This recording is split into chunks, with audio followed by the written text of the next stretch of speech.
Today we're gonna have a quick look at the Reeven Justice II. So I actually had to pull up a chair right next to mine because Neko was insisting on lying on my chair and wouldn't let me film. He's just being super cute, look at that face. Now I'm not going to go into a Gamer's Nexus level amount of detail in this video, just going to do a quick breakdown of a CPU cooler that I actually really like.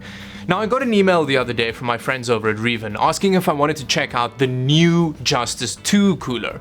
I told them that I didn't have time in my schedule for a dedicated review video, but I'd love to check it out and I'll feature it in a build video.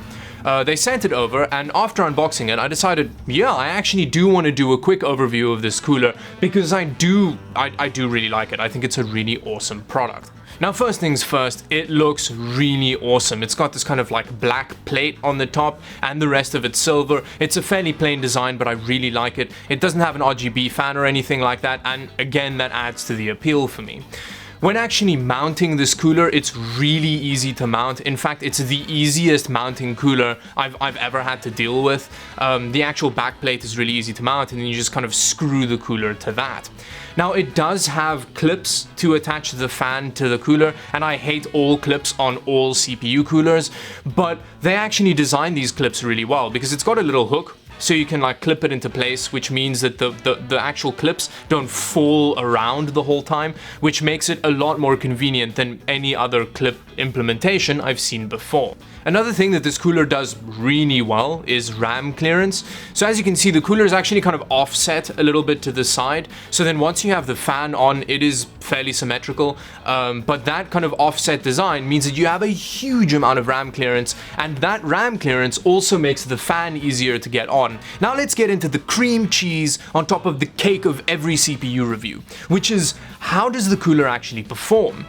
It performs decently. It's held back by its fan a little bit though. If you look at these temperatures while running IDA 64 for an extended period of time, you'll see that corrected to an ambient temperature of 29 degrees, with the stock configuration, you're running at about 76 degrees Celsius on a Ryzen 7 1700X at 3.9 gigahertz at 1.4 volts, which is actually quite a difficult thermal load for a CPU cooler to deal with. So if you change out the actual fan and put on a Noctua NFF12, you lose 4 degrees Celsius, so then it's getting about 72 degrees C.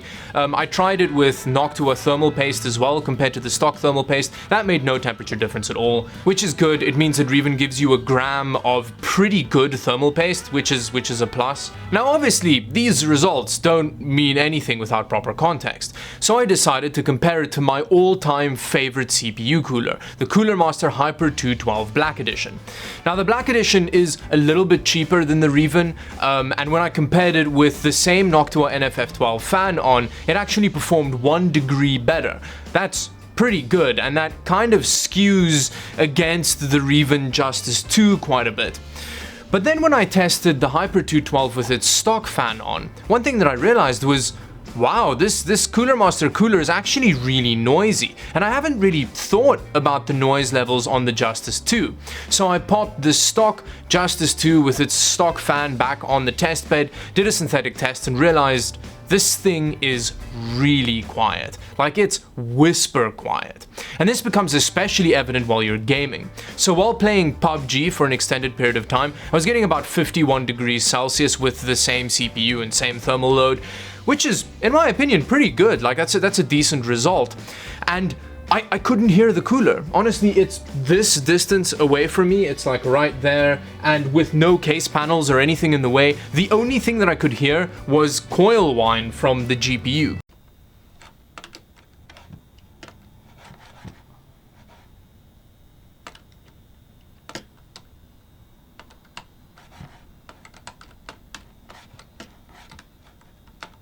Now I do realize that with the Hyper 212 you can actually set fan profiles and stuff like that to make it as quiet as the Reeven cooler, but then it loses its actual performance advantage. And this way, with the fan that it has on there, it's just super quiet out of the box. It does mean that you lose the actual kind of headroom that if you do want it all noisy with very good performance, you have to buy a new fan, which kind of sucks. I mean, I'm personally quite lazy when it comes to setting up fan profiles and things like that, so I quite like the fact that it's really quiet out of the box, and in real world use cases it performs decent thermally as well. So in conclusion, would I personally buy one of these for a little bit more money than a Coolermaster Hyper 212 Black, which was like my favorite cooler ever? I'm actually leaning towards yes. I think that all of the pluses that it has outweighs the kind of little bit of worse thermal performance that you're gonna have with it. Anyway, with that, thank you very much for watching. If you enjoyed this video, like and subscribe to the channel for more videos like this. Let me know if you like this kind of quick fire review format in the comment section below, and follow me on Instagram and Twitter. And while the police is coming for me, oh, they've actually stopped there. Thank you very much for watching. Until the next video, bye bye.